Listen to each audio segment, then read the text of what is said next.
नमस्कार। विज्ञान, प्रौद्योगिकी, आविष्कार और नवाचार की खबरों के कार्यक्रम ज्ञान विज्ञान में आपका स्वागत है। मैं हूं आपके साथ ऐश्वर्या कपूर।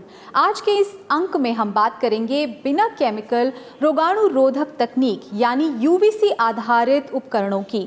बताएंगे देश के किन हिस्सों से होकर के गुजरेगा साल का पहला सूर्य ग्रहण, कहां से दिखेगी पूर्ण वलयाकार आकृति। खबरें और भी होंगी, लेकिन सबसे पहले देखते हैं इस अंक की सुर्खियां। 5 जून को मनाया गया विश्व पर्यावरण दिवस। संयुक्त राष्ट्र द्वारा शुरू किया गया ये कार्यक्रम पर्यावरण संरक्षण समाधानों का एक वैश्विक अभियान। दुग्ध उत्पादन में नवीन प्रौद्योगिकी कारगर। विश्व दुग्ध दिवस पर भारत में कृत्रिम गर्भाधान के फायदे शीर्षक पर वेबिनार का आयोजन। यूवीसी आधारित कीटाणुरोधी उपकरणों का निर्माण। कोविड-19 संक्रमण को खत्म करने के लिए तैयार किए जा रहे हैं जन उपयोगी डिजाइन। और भारत में एक बार फिर दिखेगा वलयाकार सूर्य ग्रहण। 21 जून को पड़ रहा है साल का पहला सूर्य ग्रहण। 5 जून को विश्व पर्यावरण दिवस मनाया गया। इस साल मुख्य आयोजन कोलंबिया में आयोजित किया गया था, जिसका शीर्षक था बायोडायवर्सिटी। 1973 में संयुक्त राष्ट्र द्वारा शुरू किया गया ये कार्यक्रम पूरी दुनिया में पर्यावरण संबंधी समस्याओं पर विचार विमर्श और समाधानों को लागू करने का एक मंच है, ताकि प्रकृति के संतुलन को बनाए रखा जा सके। विश्व पर्यावरण दिवस अभियान पर एक रिपोर्ट।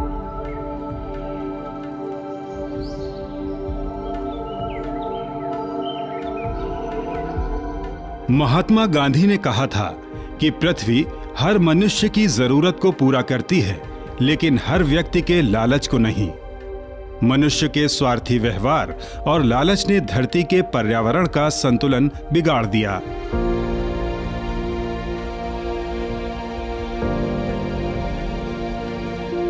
संसाधनों में कमी, प्रदूषित वातावरण, ग्लोबल वार्मिंग, जलवायु परिवर्तन, नतीजा आम प्राकृतिक घटनाएं भी गंभीर आपदाओं में बदल गई हैं।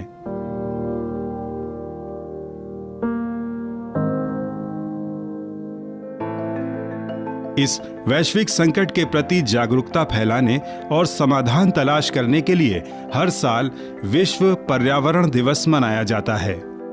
इस साल 5 जून को जैव विविधता शीर्षक के तहत कोलंबिया में कार्यक्रम का मुख्य आयोजन किया गया। संयुक्त राष्ट्र पर्यावरण कार्यक्रम के अंतर्गत 5 जून 1972 को हुए मानव पर्यावरण सम्मेलन में यह तय किया गया कि विश्व पर्यावरण दिवस मनाया जाए। उसके बाद 1974 से लगातार हर साल विश्व पर्यावरण दिवस मनाया जाता रहा है। घटता वन क्षेत्र, खाद्य पदार्थों की बर्बादी, ग्लोबल वार्मिंग और उसके कारण उत्पन्न होने वाले बड़े पर्यावरण मुद्दों पर ध्यान आकर्षित करने के लिए हर वर्ष खास थीम और नारे के तहत इस दिवस का आयोजन दुनिया के अलग अलग शहरों में किया जाता है। भारत साल 2018 में beat the plastic pollution theme के तहत कार्यक्रम की मेजबानी कर चुका है। इस कार्यक्रम का मकसद ये बताना है कि पर्यावरण संरक्षण सरकारी और गैर सरकारी संस्थानों के साथ पूरे समाज की भी जिम्मेदारी है। साथ ही इसका उद्देश्य कार्बन उत्सर्जन में कमी, ग्रीन हाउस गैसों का प्रभाव रोकना, पौधारोपण, मिट्टी क्षरण कम करना, अक्षय और नवीन ऊर्जा, बायो ईंधन पर जोर जैसे पर्यावरण संरक्षण तरीकों को लागू करना है। विश्व पर्यावरण दिवस के अंतर्गत लोगों को प्रोत्साहित करने के लिए सम्मेलन, वार्ताएं, प्रिंट, इलेक्ट्रॉनिक मीडिया प्रचार, सोशल मीडिया, फिल्में, गीत, स्लोगन, रैलियां, सामुदायिक कार्यक्रम, प्रतियोगिताओं जैसे विभिन्न कार्यक्रमों का आयोजन किया जाता है। इस कार्यक्रम के तहत खासकर युवा वर्ग और विद्यार्थियों को प्रोत्साहित किया जा रहा है। इस आयोजन का असर भी देखने को मिला है। जहां देश गंभीरता से इन समस्याओं के समाधान तलाश कर रहे हैं, वहीं आमजन भी पर्यावरण को लेकर जागरूक और सतर्क हुए हैं, जो कि हमारी धरती और हमारे जनजीवन के लिए बहुत महत्वपूर्ण है।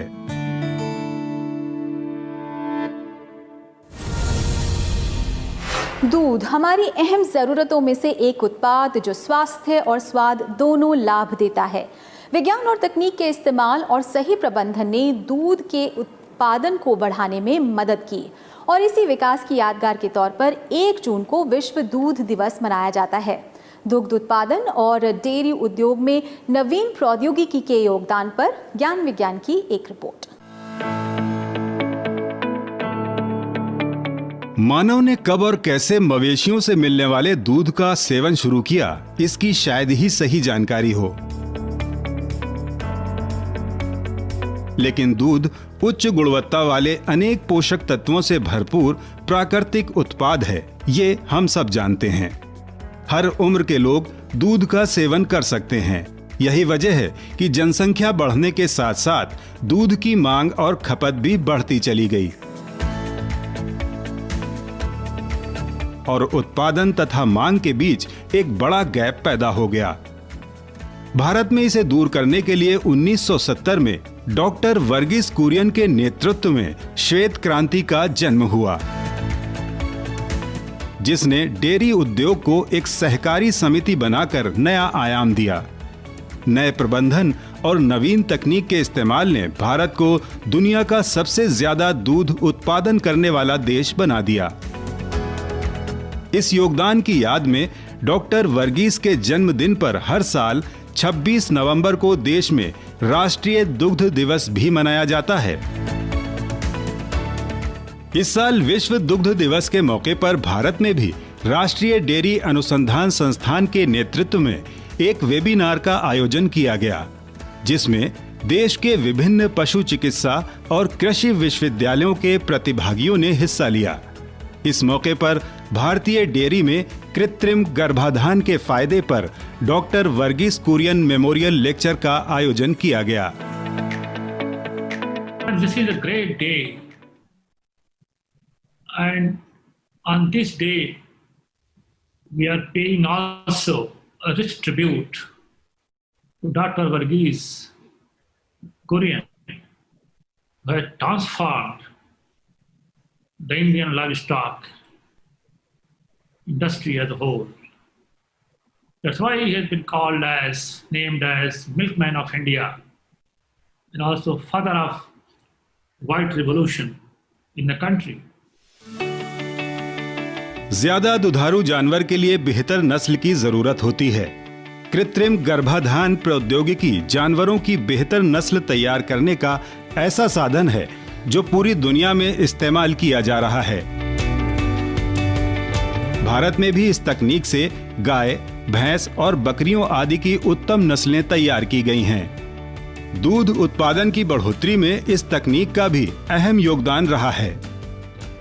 आंकड़ों में देखें तो 1951 की तुलना में साल 2019 में 24% मवेशी बढ़े और दुग्ध उत्पादन में 1105 गुना बढ़त हुई। साल 2018-19 में देश में 6,54,000 करोड़ रुपए की कीमत का दूध उत्पादन किया गया। कृत्रिम गर्भाधान सबसे महत्वपूर्ण प्रजनन प्रौद्योगिकी है जो जानवरों के आनुवांशिक सुधार के साथ साथ उनमें बीमारियों और बांझपन को भी खत्म करती है और अब देश के दूर दराज ग्रामीण क्षेत्रों में भी इसके विस्तार की जरूरत महसूस की जा रही है। जैसे आर्टिफिशियल इंसेमिनेशन एक हमारी जो टेक्नोलॉजी है जो हमने अपनाई है और उसका सबसे मेजर ब्रेक थ्रू ये रहा है कि उसने मिल्क प्रोडक्शन को इतना बढ़ाया है कि आज हम कह रहे हैं 1000 गुना हमारा मिल्क प्रोडक्शन बढ़ा है, 1000 गुना से ज्यादा। तो ये इसी टाइप के जैसे आर्टिफिशियल इंसेमिनेशन है, बीच बीच में और छोटे हमारे जो तकनीकियां हुई हैं जिसमें फीड की जो टेक्नोलॉजी है, जिसमें हमने अच्छा फीड और अच्छा मिनरल मिक्सचर की टेक्नोलॉजीज है हमारे यहाँ। उसके अलावा हमारे पास रख रखाव की जैसे है टेक्नोलॉजीज है, जैसे कोल्ड चेन हमने मेंटेन की है। ये सबको ये देखते हुए और ये जिसमें कि आप ये मानकर चलें कि डॉक्टर वी कुरियन का भी बहुत योगदान रहा है। तो ये सब चीज को हम ये करके आज हम मिल्क में पूरे विश्व में सबसे अग्रिम में है।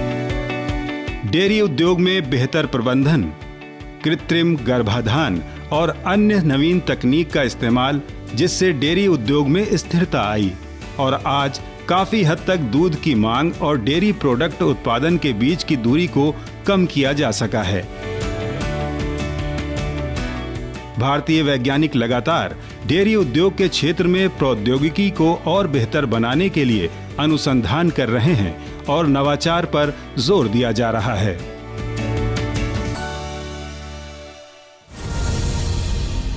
और ज्ञान विज्ञान में फिलहाल वक्त हो गया एक छोटे से ब्रेक का। ब्रेक के बाद अभी लौटते हैं।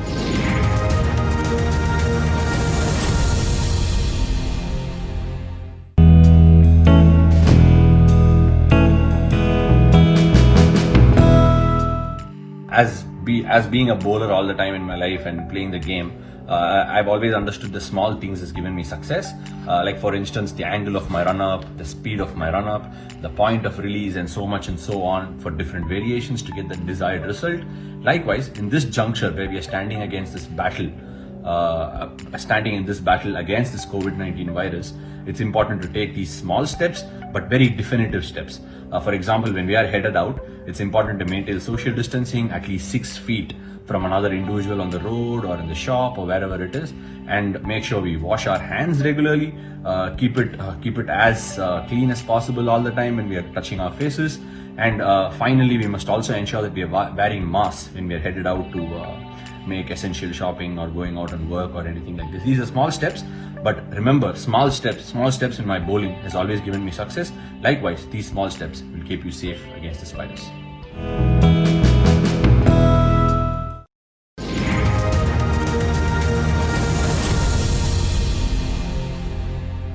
ज्ञान विज्ञान में आपका एक बार फिर से स्वागत है।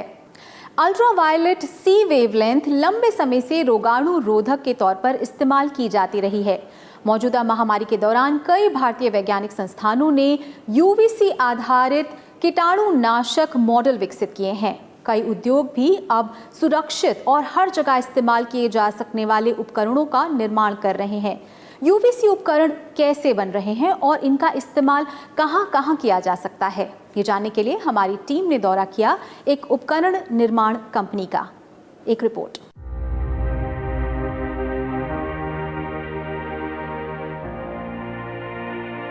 कोरोना संकट ने हमारी जीवनचर्या के साथ साथ जरूरतों को भी बदल दिया है। आज मास्क और सैनिटाइजर्स रोजमर्रा का हिस्सा बन गए हैं। संक्रमण से बचाव के लिए सिर्फ अपनी ही नहीं बल्कि हमारे इस्तेमाल में आने वाली सार्वजनिक या निजी वस्तुओं को भी रोगाणु मुक्त करना जरूरी हो गया है। रासायनिक सैनिटाइजेशन के अलावा अल्ट्रा वायलेट प्रकाश का उपयोग करने के लिए नए उपकरण डिजाइन किए जा रहे हैं। इनमें भारतीय प्रौद्योगिकी संस्थानों का बड़ा योगदान रहा है और अब उद्योग भी इस तरह के उत्पादों को बाजार में ला रहे हैं। फरीदाबाद स्थित ऐसे ही एक उद्योग APL मशीनरीज प्राइवेट लिमिटेड का दौरा किया हमारी टीम ने। पिछले 20 साल से प्रिंटिंग उद्योग में अल्ट्रा वायलेट तकनीक के साथ काम कर रही इस कंपनी ने कोविड-19 संक्रमण को देखते हुए अब UVC डिसइंफेक्शन सिस्टम का उत्पादन शुरू किया है। इस समय हम APL मशीनरी फरीदाबाद में है, जो कि स्मार्ट UV डिसइंफेक्शन सिस्टम तैयार करती है। मेरे चारों तरफ बहुत सारे स्मार्ट UV डिसइंफेक्शन सिस्टम है, जिनकी मदद से हम कोरोना वायरस को ख़त्म कर सकते हैं। ये एक रूम डिसइंफेक्शन सिस्टम है, जिसकी मदद से अगर हम रूम के अंदर छोड़ दें और बाहर आ जाएं, तो ये कुछ ही सेकंड में पूरे रूम को डिसइंफेक्ट कर सकता है।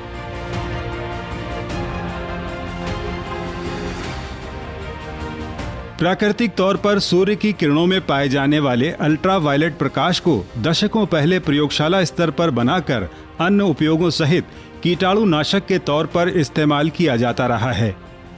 3 तरह की UV रेज A, B और C में UVC सबसे कम वेवलेंथ यानी 200 से 280 नैनोमीटर तक होती है, जिसे कंट्रोल कर आसानी से रोगाणु रोधक बनाए जा सकते हैं। APL ने इसी वेवलेंथ का इस्तेमाल कर उद्योगों, सार्वजनिक स्थलों और निजी उपयोग को ध्यान में रखकर उपकरण तैयार किए हैं। इनमें UVC box, UVC chamber, UVC hand held disinfectant, UVC disinfection conveyor, ये जो मशीन है ये स्मार्ट यूवी डिसइंफेक्शन सिस्टम है जिसके अंदर यूवीसी टेक्नोलॉजी से हर चीज को कोरोना मुक्त किया जा रहा है। हम यहाँ पर अपना माइक इसके अंदर डालते हैं और उस माइक को डिसइंफेक्ट करते हैं।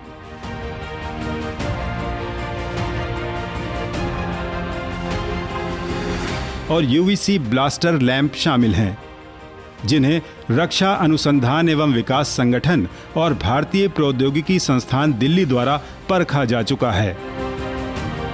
तो 240 और 275 के नैनोमीटर के बैंडविड्थ जो है वो एग्जैक्टली हर तरह के वायरसेस 99% के जितने वायरस आते हैं इस सेगमेंट में वो बैक्टीरिया सबको किल कर देता है। And the best point of UVC is it doesn't produce any kind of heat. कोई हीट जनरेट नहीं होती। जो लैंप का टेम्परेचर है, जो आपका रूम टेम्परेचर है, वही रहता है। तो उसको हमने उठाया, उसको टेक्नोलॉजी को डेवलप किया। So now we have commercialised it कि हम इसको लेके चलें कि बहुत लो लेवल पे प्रॉफिट रख के और ये देश के हर कोने में पहुंचे। क्योंकि सर्टिफाइड है, गवर्नमेंट अप्रूव्ड है, तो हमने इसकी कॉस्ट को भी मिनिमाइज किया और एक बल्क में बनाने की इसको कोशिश करी। किसी भी वस्तु को रोगाणु या कीटाणु मुक्त करने के लिए जरूरी है कि यूवी प्रकाश वस्तु के हर कोने तक पहुंचे। इन उत्पादों में इस बात का पूरा ध्यान रखा गया है। इन उपकरणों का उद्योगों में इस्तेमाल भी शुरू हो गया है। निर्मित उत्पादों को पैकिंग से पहले यूवी लाइट से गुजारकर सैनिटाइज किया जा रहा है। यूवीसी बॉक्स दफ्तरों या घरों में इस्तेमाल किए जा सकते हैं, जिसमें आप अपने इस्तेमाल की वस्तुएं और खाद्य पदार्थ निश्चित समय के लिए रखकर बिना रसायनों के इस्तेमाल के कीटाणु मुक्त कर सकते हैं। यूं सभी अल्ट्रावायलेट किरणें मानव शरीर के लिए नुकसानदेह होती हैं। इसलिए यूवीसी को भी बहुत सावधानियों और नियमों के पालन के साथ इस्तेमाल किया जाता है। हालांकि अब वैज्ञानिक 222 नैनोमीटर वेवलेंथ की फार यूवीसी पर काम कर रहे हैं, जो मानव शरीर को भी बिना नुकसान पहुंचाए सैनिटाइज कर सकेगी। यूवीसी 222 नैनोमीटर है, जिसको हम फार यूवीसी का नाम दिया है। वो स्किन के अपर लेयर तक रहती है, वो पेनिट्रेट नहीं करती। उसकी आप ऐसे माने कि हमारी एक बंदूक की गोली है जो बहुत दूर तक नहीं जाती, बट जिस लेवल तक चाहिए वहां तक पहुंची और हमारा पर्पस सॉल्व हो गया। अगर दूसरी यूवीसी की बात करें 275 की, वो पेनिट्रेट करके क्रॉस भी हो रही है, ये क्रॉस नहीं हो रही, ये सरफेस को सिर्फ किल कर रही है। तो फार यूवीसी ह्यूमन स्किन के लिए इज गुड, और आपके ऊपर सरफेस को, आपकी बॉडी को ये टोटल वायरस फ्री कर देती है। तो हम लोग फार यूवीसी पे भी काम कर रहे हैं। विदेशों में पहले ही अस्पतालों और सार्वजनिक परिवहन आदि को सैनिटाइज करने के लिए यूवी लाइट्स का इस्तेमाल किया जाता रहा है। कोरोना के बाद भारत में भी अब उद्योग द्वारा इस तरह के उपकरण बनाए जाने की शुरुआत हो गई है, जो कोरोना के बाद भी कई महत्वपूर्ण जगहों पर इस्तेमाल कर समाज को अन्य गंभीर रोगाणुओं से सुरक्षित रख सकती है।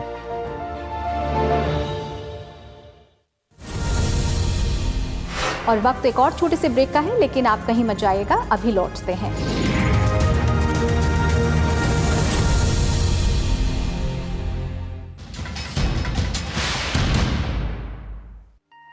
मुझे विश्वास है हर हिंदुस्तानी इस संकट का न सिर्फ सफलता से मुकाबला करेगा, बल्कि इस मुश्किल घड़ी से विजयी होकर निकलेगा।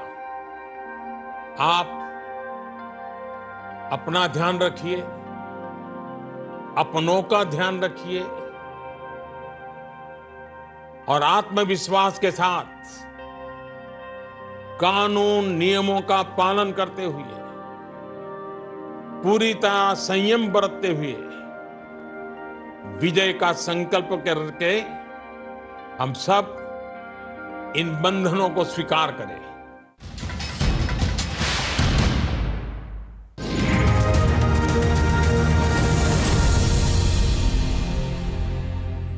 ब्रेक के बाद आपका फिर से स्वागत है। आप देख रहे हैं ज्ञान विज्ञान।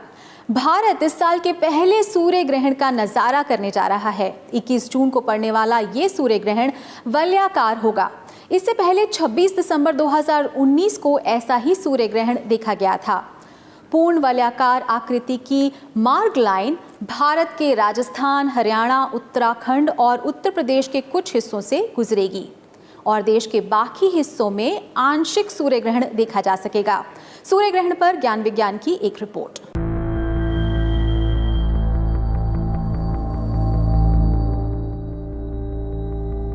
भारत एक बार फिर वलयाकार सूर्य ग्रहण का गवाह बनने जा रहा है।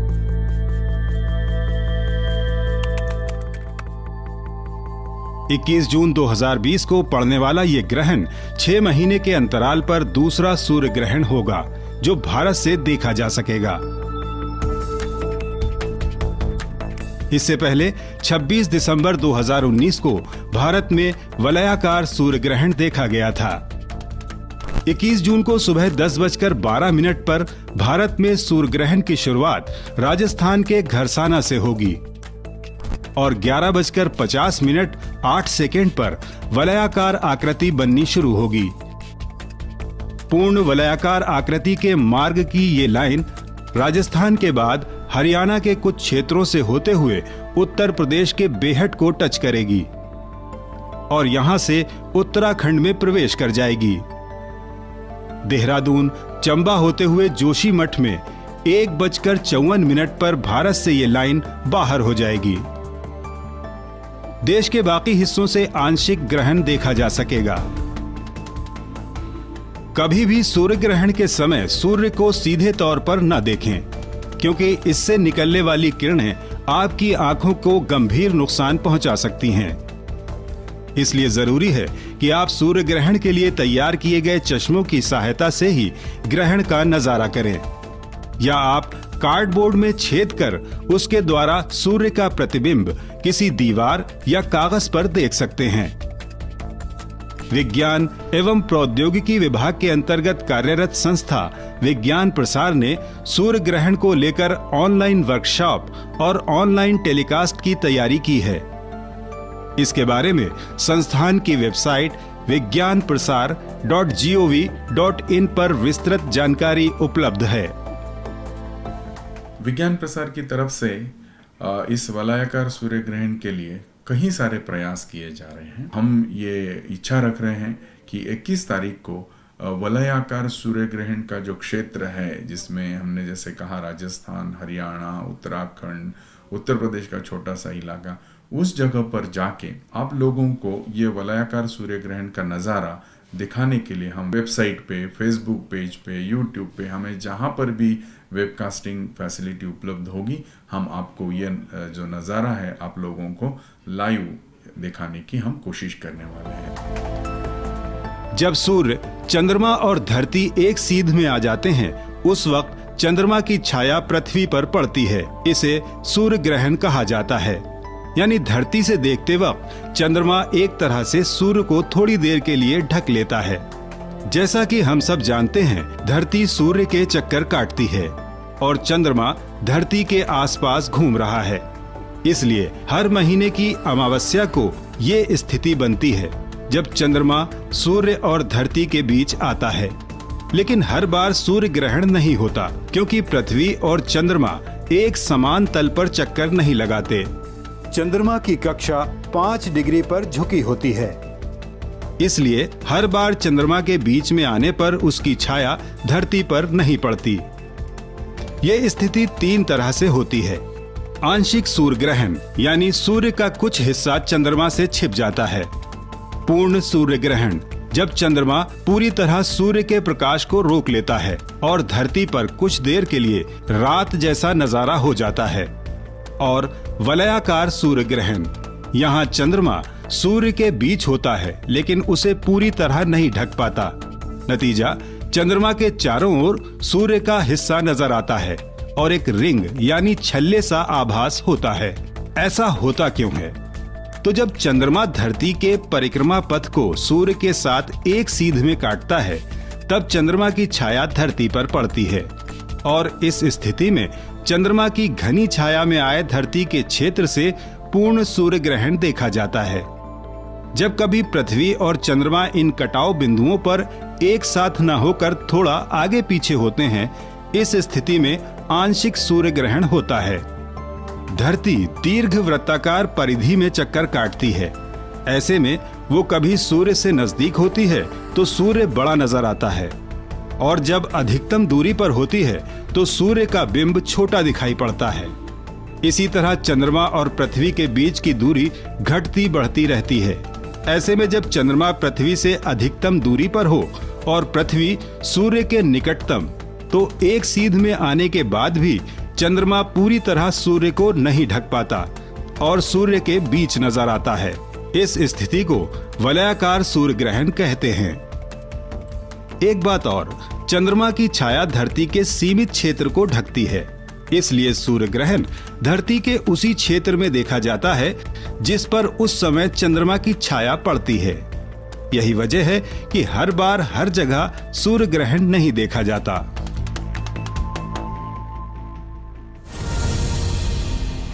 तो ज्ञान विज्ञान के आज के अंक में बस इतना ही। कार्यक्रम के बारे में आप अपने फीडबैक और सुझाव हमें ईमेल कर सकते हैं। हमारा ईमेल पता है news@vigyanprasar.gov.in।